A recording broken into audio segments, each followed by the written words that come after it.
Well, one day away from the GOP primary in Illinois, President Obama's home state. This at stake is most of the 69 delegates in Illinois, more than any other state so far this year except Georgia.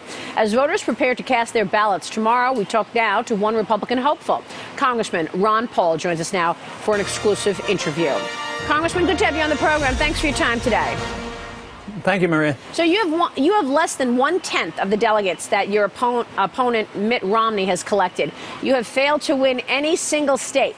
Given that, how are you going to continue to garner support for your presidential run, or are you considering stepping out, bowing out right now?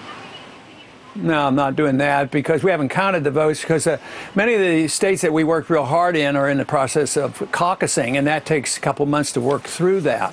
And some of those states that, that they said I did not win, when the votes are counted and the delegates are counted, we may well control those delegations.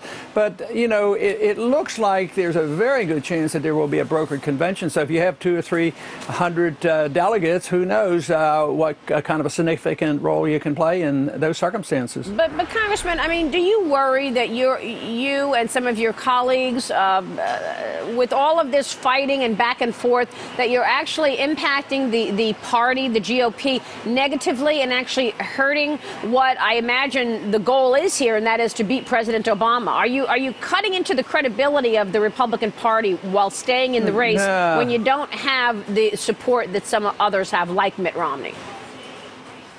No, I don't think debating the issues do. I think that's healthy. I mean, the Democrats did it last go around and it didn't destroy their party. But I think the biggest thing is, what is the image of the Republican Party? If the image is that they're promoting only one thing, that Obama is too weak and that we need more war, we need more spending, we need more invasion of our privacy, we need to deal with birth control pills, and on and on. Some of these things I think can hurt, but that's the whole system. But if it's debate of the issues, because I disagree with the other candidates on spending. Actually, I want to cut spending. None of the others have actually indicated they'd cut anything. So I think that is important. That doesn't help Obama. It means that you have to have a debate within the Republican Party. I thought the Republicans, would want somebody that would really want to cut and be conservative and balance the budget. And that, of course, is what my platform is all about. Would you consider running for vice presidential nomination?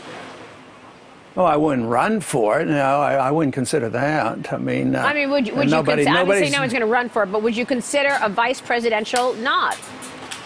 Well, considering it is a pretty broad term. You'd consider anything anybody talks to you about. The likelihood is pretty minuscule that it would happen, and it'd be pretty minuscule that the conditions would make me very happy about it, too. But to consider it and talk about it, a reasonable person would always be willing to consider something.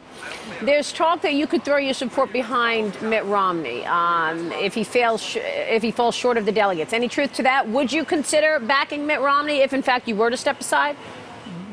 No, like I said, I'd consider certain things, but these rumors that go around, they must be very secretive because nobody's talked to me about it, and I haven't talked to anybody else about it. So there's not a whole lot to that talk. Congressman, let's get to the issues. Let's get to the issues. I mean, one thing that's really been frustrating me is that all of this fighting back and forth, he said, she said, we're not talking about the issues of the American economy and really what pocketbook issues people want to hear about. So let me get your take on the price of oil and gasoline. Very high levels right now. As president, what would you do to keep prices contained?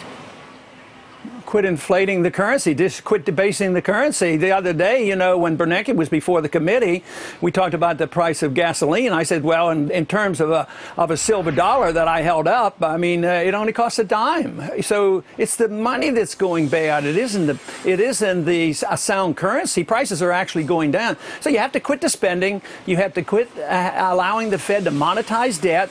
You have to change this whole philosophy that you get out of a debt crisis by having the debt increase exponentially worldwide. That to me is crazy talk. And then they say, why are prices going up? Well, they're going up mainly for the monetary reason, but they're also going up for hindrance to drilling and over-regulation and various things like that. Those are contributing factors. But the big issue is the devaluation of the currency. So expect energy prices to continue unless we deregulate and allow us to have a sound currency. Then you would have low prices. prices for oil. Oil prices would actually be going down as they have in gold and silver over the last 30, 40 years. Which is why you've been very critical of the Federal Reserve. And a lot of people would say that the Fed has done a better job than the Treasury and government in terms of getting us out of the economic upset of 2008. I wonder what statistics they're reading. I mean, the true unemployment rate's close to 20%. Inflation is very, very significant. Debt is exploding, and all we're doing is increasing the amount of regulations. That's Congress's fault. More regulation, whether it's Sarbanes-Oxley or Dodd-Frank or Obamacare. No wonder people don't want to invest. And now there's an international competition for the dollar because other people want to use something other than the dollar. So we're going to lose control of this. We've had some special benefits over these last 40, 50 years by being able to issue the reserve currency in the world.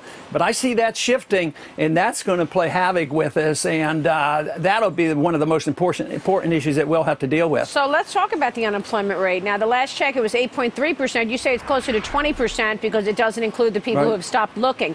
What is your solution to high unemployment? Well, you have to restore the confidence. That means you have to quit the spending and know that we're not going to just finance debt.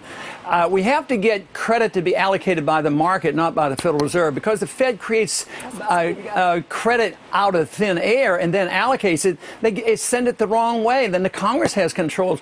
You want investments to occur under free markets and under capitalism. You're supposed to save money, have a market interest rates, and then people make their own judgments. But today, that doesn't happen. It's all done through the politicians and the bureaucrats and the Federal Reserve, and that's how we got into the trouble. They create the bubbles, and then they try to get out of the recessions by making a new bubble. And they've been able to do this, pretty well for a while. And they even pulled out of the Nasdaq bubble crash and the housing bubble crash. Nobody can argue they've been successful in these 5 years. Well, I mean, we're just not back building houses again. So I would say that we have a long way to go to recover with the current policies that we have today. And of course, the Fed has said that they're going to keep rates at record low levels until the end of 2014. So it certainly feels like more to come on that front. We'll be watching you in Illinois. Congressman, good to have you on the program. We so appreciate your time tonight.